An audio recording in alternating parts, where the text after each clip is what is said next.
Hola, ¿qué tal? Yo soy Marisol Vera Guerra, soy escritora y voy a contestar esta breve entrevista que me hace Andrea Zavala para su clase de español de la Escuela Normal Superior Moisés Sáenz Garza. Espero que les guste. Para mí la literatura siempre ha estado estrechamente vinculada a la vida. No hubo ni siquiera una elección consciente, ya que mi gusto por ella empezó cuando era muy pequeña. En el momento en que me di cuenta que yo tenía la facultad de leer y de escribir palabras, también me empezó a interesar el juego literario en sí. Todo se trataba de un juego. Como mis padres, por cierto, ambos profesores normalistas, mi madre y mi papá, que eran profesores de español, ahorita ya jubilados. Aparte, mi papá era también teacher de inglés. Tenían muchos libros en casa. Y como a pesar de que yo tenía hermanos, ellos eran más grandes que yo, no tenía compañeritos de juego. Entonces los libros en cierta forma fueron como mis hermanos, las personas con las que yo sentía que dialogaba de mis penas, mis alegrías, mis sueños, eran los escritores que habían hecho esos libros. Y creo que allí empezó, si se le puede llamar así, esa inspiración para escribir, en leer las obras de grandes autores como Cervantes, como Shakespeare, como Dante. Mis papás tenían una biblioteca clásica, como maestros normalistas que eran, y también tenían algo de literatura contemporánea, pero yo creo que abundaban más los textos de ese tipo, la Ilíada, la Odisea, ya saben. Entonces, esta llamada inspiración o aquello que nos hace escribir está, como decía, muy ligado a la vida, y mis inicios fueron así, como una especie de juego. Claro que ya llegó un momento cuando fui más grande en que empecé a pensar que se podía vivir de esto. La primera vez que yo imaginé que se podía ser escritor, que alguien podía vivir de ser escritor, fue cuando leí la obra de Edgar Allan Poe entre los 12 y los 13 años. Y como me gustaba leer reseñas biográficas, pues leí que él había sido editor y que se había dedicado también al periodismo cultural y que también había escrito diversos géneros. Entonces él me inspiró, su figura, su historia, a decir, mira, sí se puede vivir de esto, sí se puede trabajar de la literatura, verla como un oficio.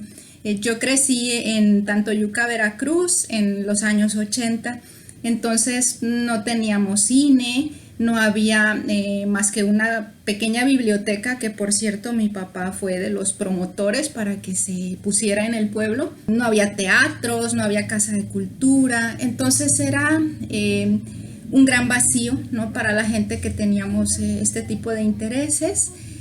Pero yo ya me sentía muy conectada con lo literario y mis inicios fueron así.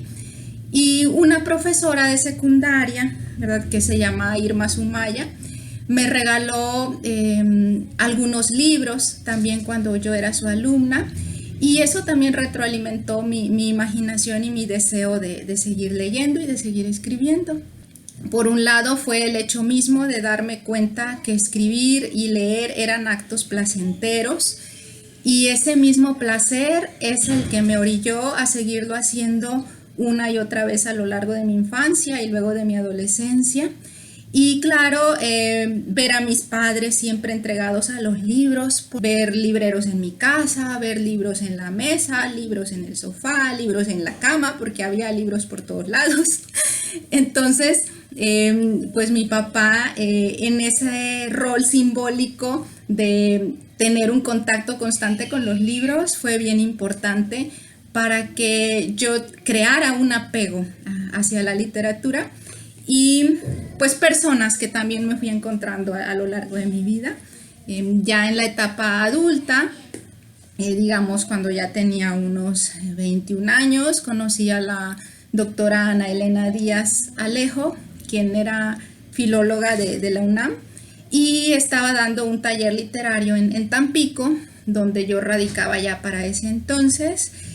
Y ella también fue una gran inspiración como profesional de las letras, como gente amante de los libros. Bueno, los tiempos de la escritura y en general los tiempos de la creación, la disciplina a la que sea que uno se dedique, son distintos para cada ser humano.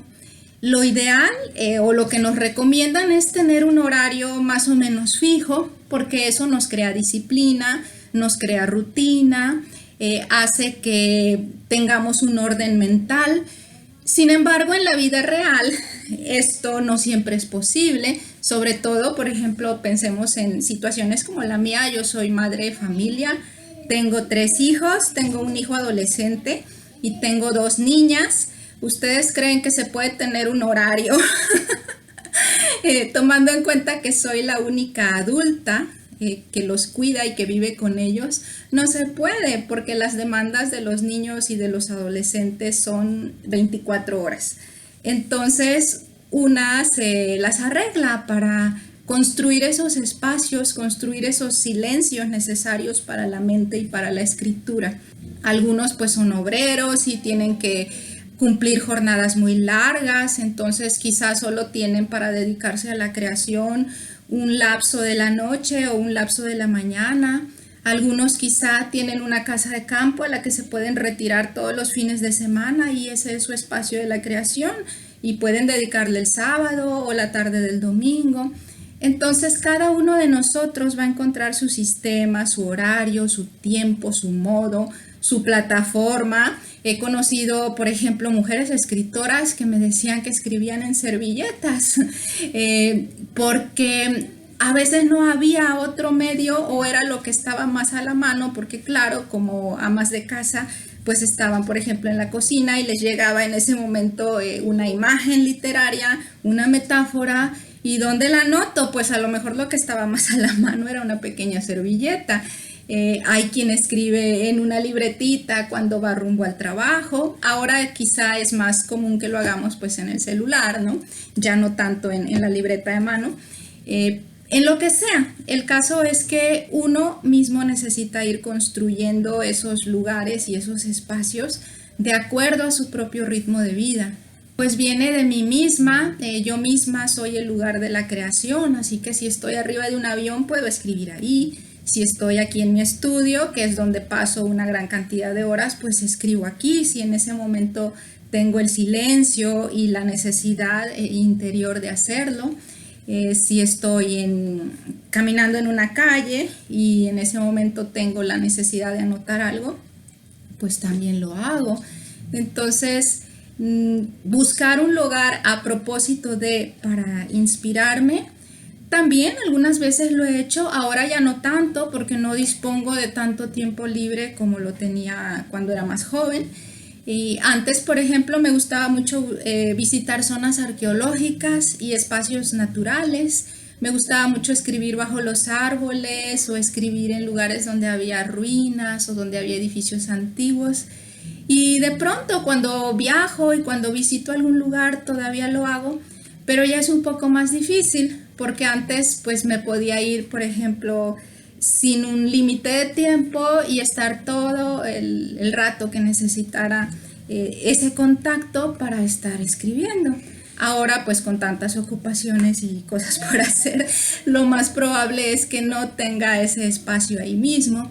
Pero lo que hago ahora, que antes no hacía, es que tomo muchas fotografías, mucho registro fotográfico, que no necesariamente es para publicarlo o para mostrarlo, sino como una especie de archivo personal y como una especie de mapa mental para después regresar a esos lugares de manera ya más meditada y ahora sí escribir. La poesía definitivamente es mi género.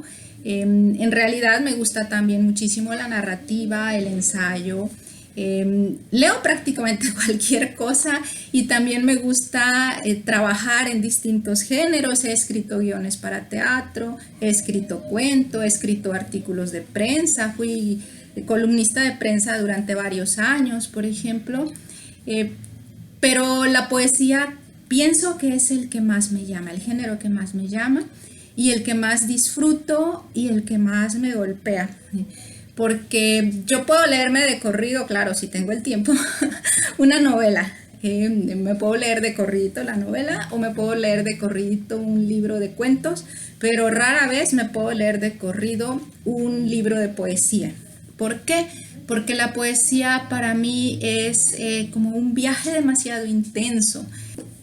No sé cómo definirlo, como una sensación tan grande que necesitas hacer pausa, necesitas revisar tus emociones, o al menos a mí me pasa eso, me tengo que detener después de leer un poema y a veces me quedo con la boca abierta y con los ojos así perdidos durante un buen rato hasta que por fin logro regresar, ¿verdad?, al espacio cotidiano y leer otro poema.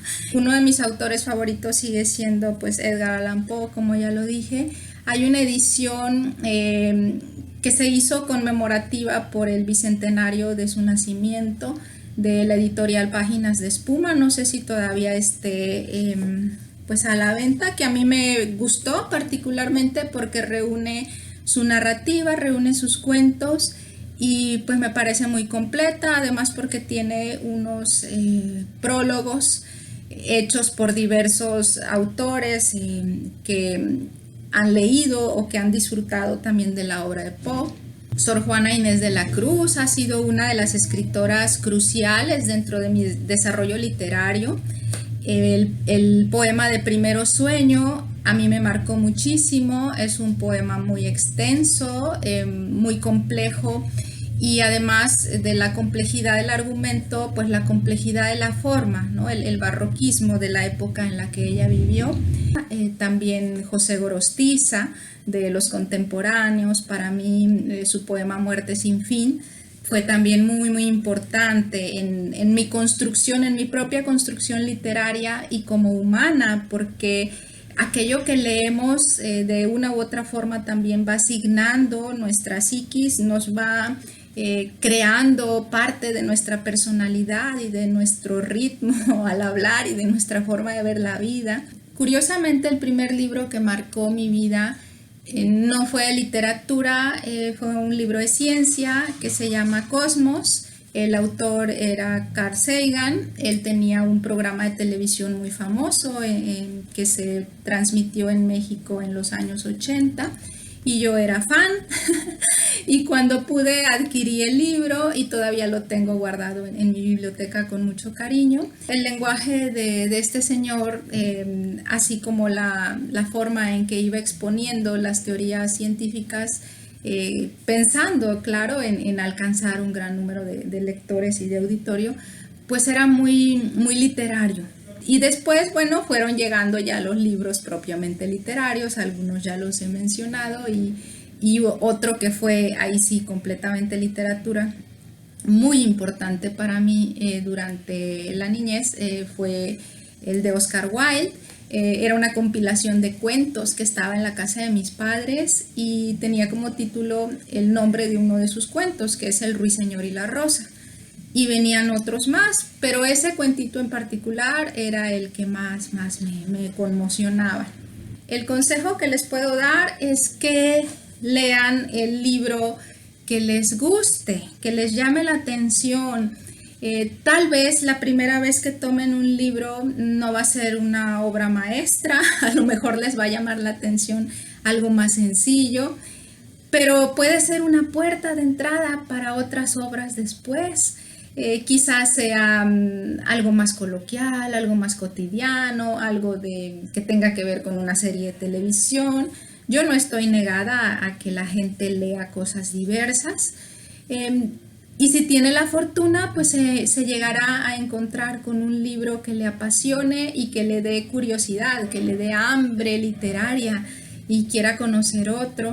Yo diría eso, ¿no? Que no vean los libros como una obligación, como una cosa aburrida o acartonada, sino como una posibilidad. Un libro es como la comida.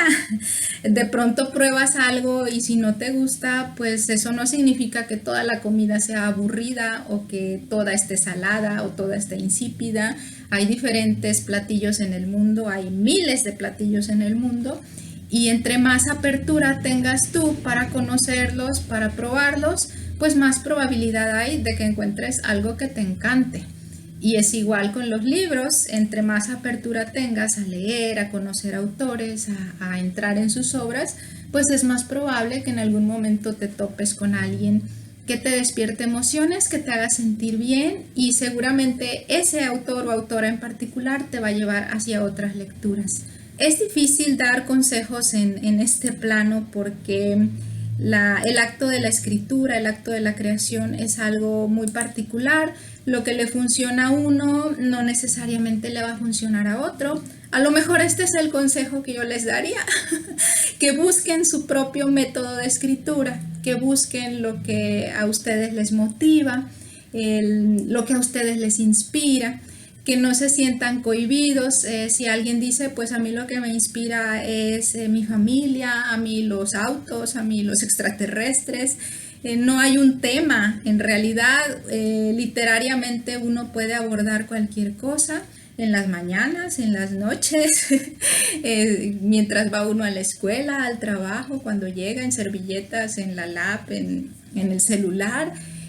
Yo diría que ese gusto por el juego, la experimentación, intentarlo una y otra vez y tener apertura a aprender de los demás, porque ninguno de nosotros está inventando algo nuevo. Realmente estamos reconstruyendo el lenguaje, reconstruyendo historias, dando nuestra visión del mundo, pero los grandes temas de la humanidad, como la vida, la muerte, la divinidad, pues ya fueron tratados. ya son temas que se repiten una y otra vez, pero nosotros como individuos con una vida única podemos abordarlos desde nuestra perspectiva muy particular, y eso es lo que va a enriquecer nuestra propia obra. Espero en la medida de lo posible haber respondido sus inquietudes. Les agradezco muchísimo, especialmente a Andrea, que me hace esta entrevista. Les mando un beso y un abrazo bien grandes.